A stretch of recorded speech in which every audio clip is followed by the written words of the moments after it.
On a sunny morning in a quaint little town, Tom the cat lounged on the porch of a cozy house, basking in the warmth. Inside, Jerry the mouse was busy stockpiling cheese in his tiny, well-hidden pantry. The kitchen was unusually quiet that day, and Jerry had noticed something strange. A towering wedge of golden Gouda sat unattended on the counter. It was the largest piece of cheese Jerry had ever seen, and its aroma was intoxicating. Jerry's eyes gleamed with mischief. This was no ordinary cheese. It was a masterpiece, perhaps even the holy grail of cheeses. The mouse rubbed his paws together, already scheming how to snag it. Meanwhile, Tom's ears twitched. He sensed that Jerry was up to something.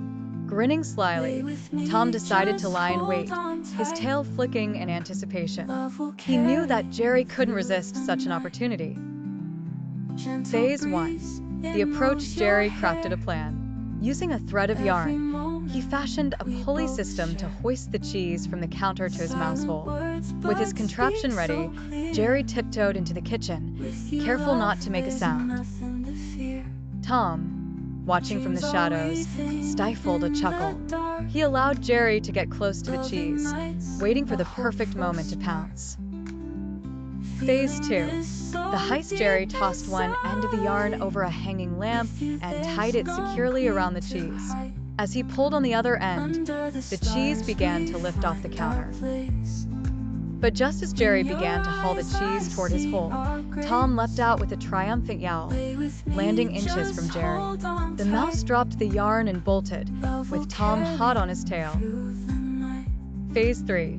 The chase. What followed was a classic Tom and Jerry chase, complete with rolling pins, overturned furniture, and a trail of flour across the kitchen. Jerry darted under the sofa, around the coffee table, and through a small crack in the wall. Tom, undeterred, grabbed a broom and began poking into the mouse hole. Jerry, thinking quickly, used the other end of the yarn to trip Tom. The cat fell backward, crashing into the kitchen table.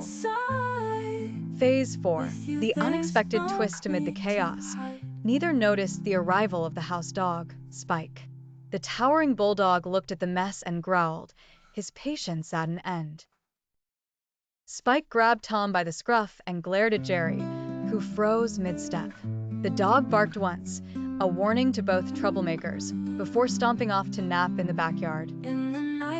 The truce. Tom and Jerry, realizing they'd pushed their luck too far, shared a rare moment of understanding. Jerry offered Tom a small piece of the cheese as a peace offering. To everyone's surprise, Tom didn't swipe at Jerry. Instead, he smirked, took the cheese, and returned to his porch. Jerry scurried back to his hole, content with his smaller but still delicious share of Gouda. And for the rest of the day, the house remained unusually quiet, the truce holding firm, until the next great adventure. As the day stretched into the late afternoon, Tom lay sprawled on the porch, enjoying the last rays of sunlight. Inside, Jerry lounged in his cozy little hole, savoring his hard-earned piece of Gouda. For a brief moment, peace reigned in the house, a rare occurrence indeed, but such tranquility couldn't last. The midnight mischief. When night fell, Jerry, ever the opportunist, couldn't stop thinking about the massive cheese wedge still sitting on the counter. The little piece he'd offered Tom was good, but it wasn't enough to satisfy his ambitions. Jerry's eyes twinkled with renewed determination. This time, he needed to outsmart both Tom and Spike. He hatched a new plan, a distraction. Using some leftover string and a small bell, Jerry crafted a makeshift decoy that would ring and roll, sure to grab Tom's attention. If everything went smoothly, Jerry could snag the cheese without even being noticed. When the clock struck midnight, Jerry set his plan in motion.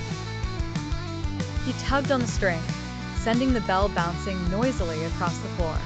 As predicted, Tom's ears perked up.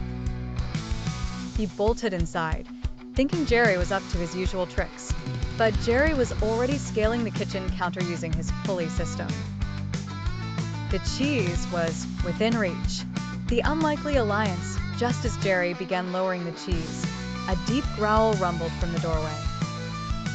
Spike stood there, his imposing figure silhouetted against the moonlight. His sharp eyes caught Jerry red-handed. Jerry froze. He knew he couldn't outrun Spike. But then, to Jerry's surprise, Spike didn't lunge.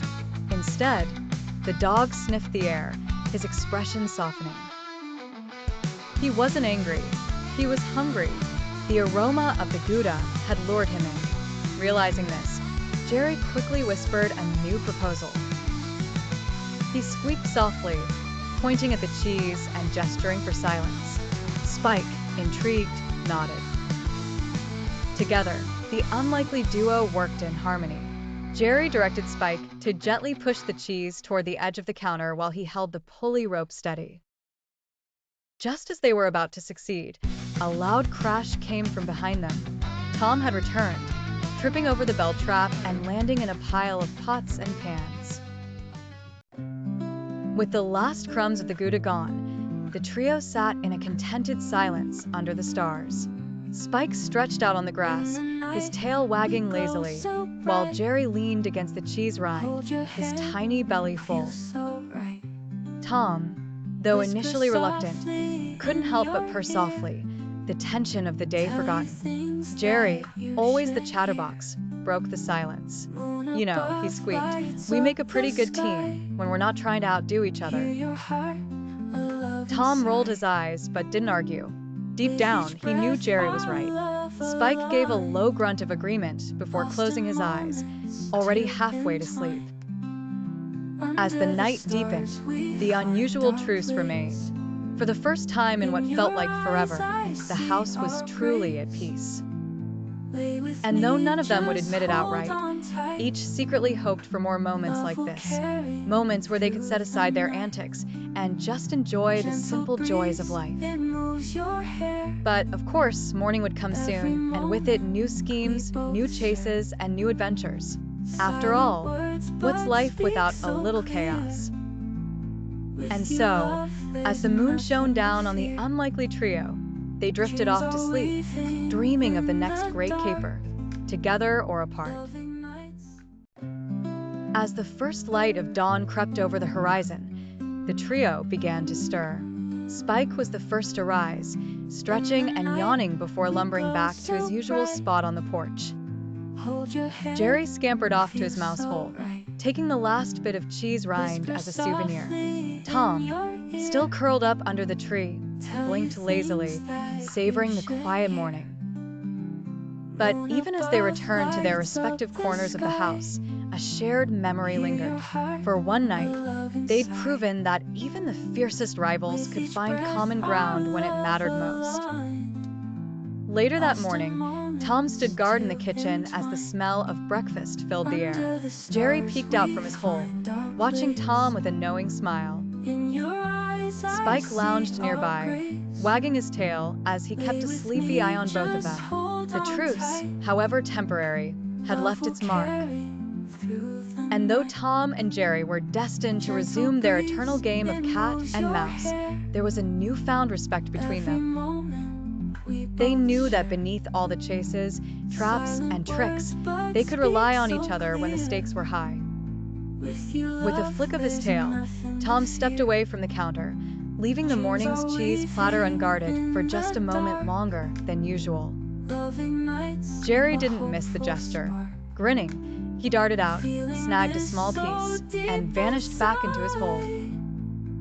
Spike chuckled to himself, already anticipating the next adventure. And so, life in the little house returned to its usual rhythm, a mix of chaos, mischief, and the occasional surprising moment of harmony.